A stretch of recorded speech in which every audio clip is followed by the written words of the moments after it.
Yo, excuse me. Yo, What's good, guys? you think you safe? You think you safe out here in these streets? You don't think any of y'all can be exposed? You just think nobody know who you are? It's like Cheers. Everybody knows your name. So all you need to do, go to Fast People Search and Google your information. You'd be surprised, guys. Your stuff come up. Let me tell you. I was looking at my mother-in-law stuff. Sure enough, her stuff popped up on the web. It's crazy. And I could see all her addresses back from 1981. I'm sorry, 1381. And they were all out there. You're not safe in these streets, bruh. You know why this information is accessible? Because data brokers buy and sell your stuff. And you know what they do? They sell them to the telemarketers, to the robocallers, to all the fleas. like a little tick. So they sell them to all your information. That's why your stuff be all over the place, because it's for profit. That's why I'm excited to tell you about our sponsor. Or will identify data brokers that are exposing your information and automatically submit opt-out requests on your behalf. They'll even opt you out of junk mail and telemarketing lists. You can use my link, https://aura.com/SIPO and Snapper, to try my link and see how many data brokers are sharing your information. Also linked in my description or the scanned QR code. Aura also features a VPN, password manager, real-time credit and identity theft monitoring, intranet parental controls, and protects your devices from malware. Aura almost has every internet safety tool you'll ever need, all inside of one app. Now that's pretty dope. Let Aura do the hard work of keeping you safe online. If you sign up right now, Aura will give you a 2-week free trial with my link. You'll be shocked at how much of your private information Aura finds exposed over those 2 weeks. Go to https://aura.com, SIBO and Snapper. To start your free trial, also link below in the description or scan the QR code. Yeah. Yo, what is up, y'all? What's going on, guys? So glad you're with us.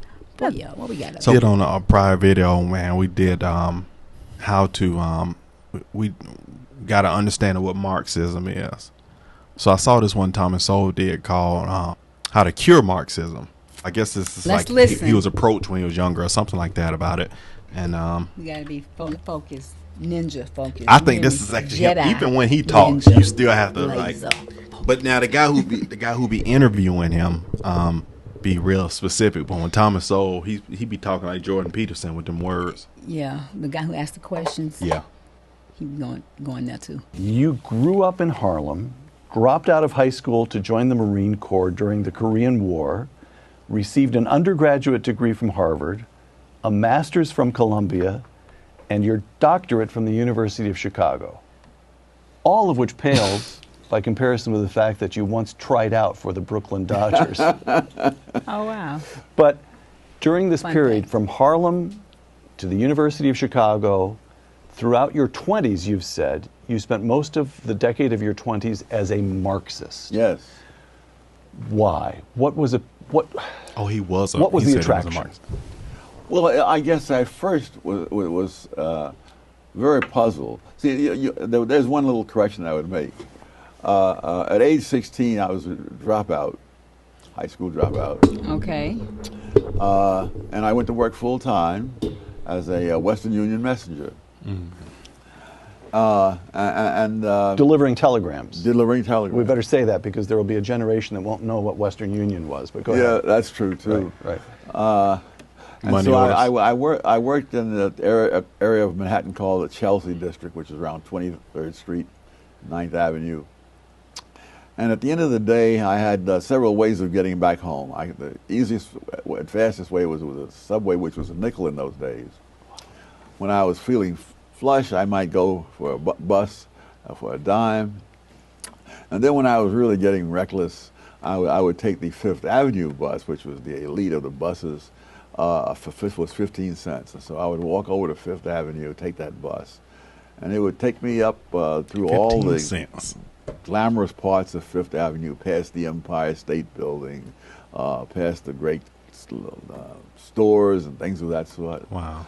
And then on 57th Street, it would turn, and this is just the elite part of town. Sure, right there where the park starts. Yes, and then this park starts at 59th. Oh, sorry. 57th, I would turn over, again, the same kind of scene, past Carnegie Hall, right. Up Columbus Circle. There was no Trump Tower at that time, and on up to about 72nd Street, and go out to Fifth Avenue, out to Riverside Drive, which is another elite area. So for miles after that, you'd have all these wonderful luxury apartment buildings and so on. And finally, around 129th or 30th Street, it would go on a long viaduct, and then it would do a right turn back into the occupied area, and there you'd see the tenements. And I would wonder, why is this? I mean, why this huge disparity? And there was nobody else. There was no other explanation around. There was nothing. There was nothing there other than Marxism. I know I stumbled across. I had not read Marx, but I bought a secondhand set of encyclopedias, small set, for some ridiculously low price. And I looked up Karl Marx. I'd heard the name, and the stuff that he said seemed to make sense. And then later on, I would get more and more into it. The argument was that the rich had gotten rich by taking from the poor. Right. Mm-hmm. And well, that was one explanation. But what is interesting, there was no other explanation out there really, and that's true largely in our colleges, universities today. So by the time you went to Harvard, you had already become intellectually engaged with Marxism. Yes. And remained, and Harvard didn't talk you out of it, and the study of economics at Harvard didn't talk you out of it, nor did getting a master's at Columbia, nor did getting a doctorate at Chicago dissuade you from Marxism. Is that? And you studied with Milton Friedman of all people. How could you have sat in Milton Friedman's classroom and remained a Marxist? Some people are just stubborn. But what really changed me was not the University of Chicago. It was my first job working in a professional capacity for the government. I was a summer intern. This is after Chicago? Or No, while I was still a graduate student. Got it. And so during the summer vacation, I worked in the U.S. Department of Labor, and I began to realize, from a number of things, that the government is not simply the personification of the general will, like Rousseau or others. The government is an the government institutions have their own institutional interests. One involved the minimum wage law. I was a big supporter of that. But I also knew that there was an argument that minimum wage laws simply priced low-wage workers out of a job. Mm-hmm. And my first assignment dealt with minimum wages in Puerto Rico. And as I looked at the numbers, I would see as they would jack up the minimum wages, the number of jobs would go down and so forth. But there were two explanations. One was that of the economists, that you priced the people out of a job. And the other was that there were hurricanes that had come to Puerto Rico, you see, during the sugar harvesting. And therefore, and I was studying the sugar industry, and therefore it destroyed a lot of the crop. Therefore, you wouldn't hire as many workers. Mm. Now, in Chicago, I had been taught that if there are two different theories, there should be some empirical evidence and principle that could distinguish what would happen under one theory from what would happen under the other. Right. And so I wrestled with that for most of the summer. And one morning I came in and I said, I got it.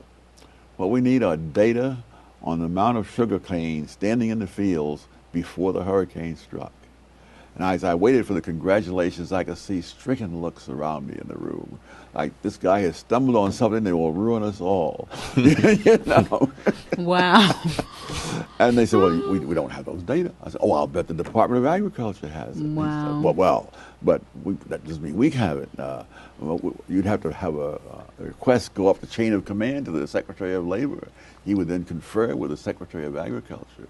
It would come down the chain of command in the Department of Agriculture to whoever has those numbers, and so on. I said, good. Well, they say a journey of 1,000 miles begins with a single step, so I will now submit my request to the Secretary of Labor, which I did.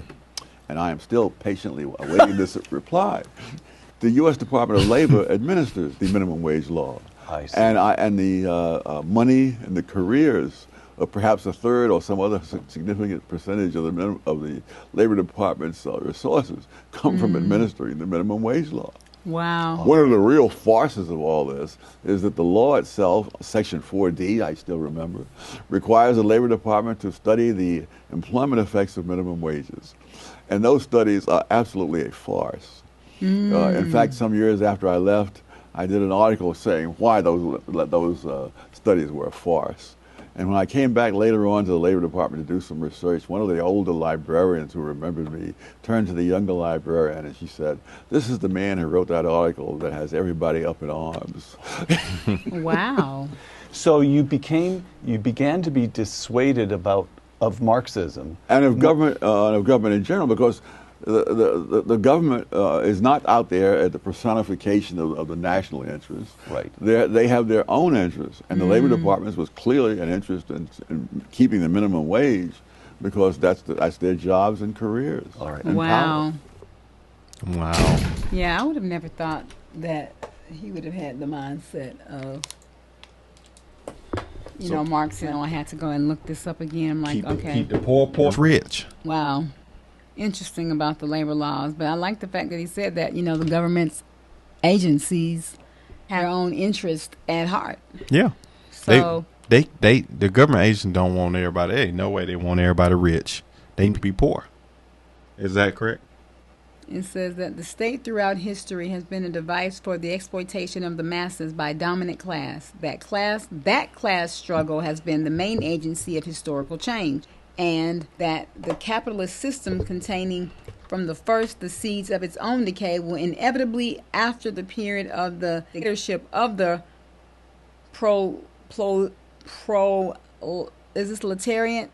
proletariat, be in essence superseded by a socialist order and a classless society. Okay.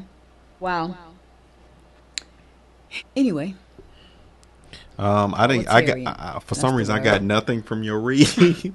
Well, you would have to dig in, but they were just still saying that one of the classes is the one that's like the dominant class, and then they're thinking that it's going to change it in a dictatorship into a socialist society. So, but that makes sense because when he was saying New York and you go to the elite, but you got the poor areas and you go to the elite areas.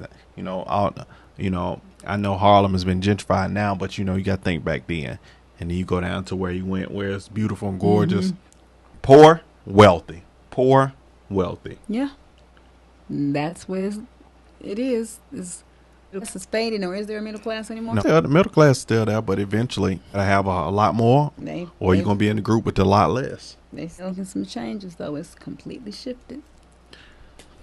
All right. All right, guys. Like, comment, subscribe. Don't take a nosedive, but comment down in the section below if you want some more. See you on the next video. See y'all.